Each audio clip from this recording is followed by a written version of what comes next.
Hello friends, নানান ব্যঞ্জনে তোমাদের সকলকে স্বাগত জানাচ্ছি। এখানে দেখো ঝিঙ্গা নিয়েছি। এখন ঝিঙ্গাগুলোকে কেটে নেব। এইভাবে কেটে নিয়েছি। আর এখানে আলুগুলোকে এইভাবে টুকরো করে নিয়েছি। আর এখানে শস্য পোস্ত আর কাঁচা লঙ্কা আর কাজু বাদামটা পেস্ট করে নেব।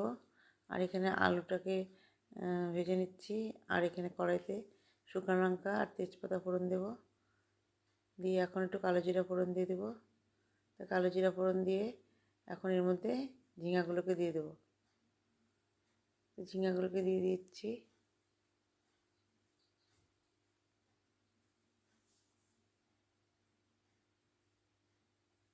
ঝিঙ্গাগুলোকে ভেজে নিচ্ছি। এখন এর মধ্যে হলুদ দিয়ে দিলাম। আর দেখো কতটা জল বেরিয়ে গেছে। এখন লবণ দিয়ে দিলাম। ঢেকে রেখেছিলাম, অনেক জল বেরিয়ে গেছে ঝিঙ্গা থেকে। এখন এর মধ্যে আলুগুলোকে আমি ভেজে রেখেছিলাম, সেই আলুগুলোকে দিয়ে দিলাম।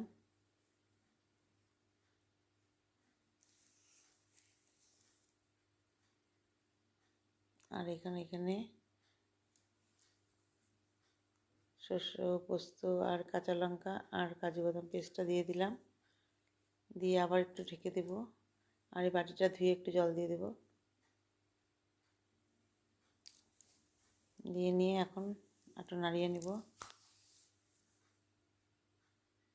দেখো কত জল বেরিয়ে গেছে। এখন আমি এটাকে একটু ঢেকে দেবো।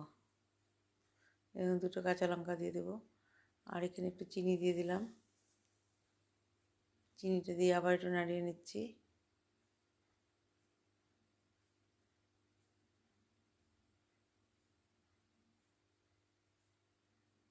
এইভাবে আমার রান্নাটা হয়ে গেছে। এইভাবে শুকিয়ে শুকিয়ে এখন আমি নামিয়ে নেব।